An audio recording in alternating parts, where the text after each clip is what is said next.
hata sasa. Wewe Bwana hujabadilika na hubadilishwi na hali.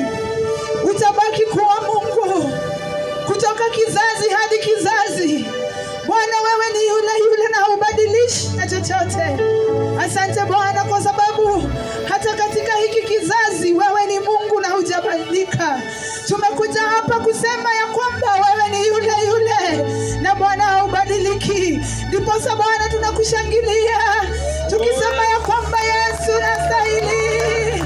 Tukisema ya kwamba wewe ni yule milele hata milele. Milele hata milele.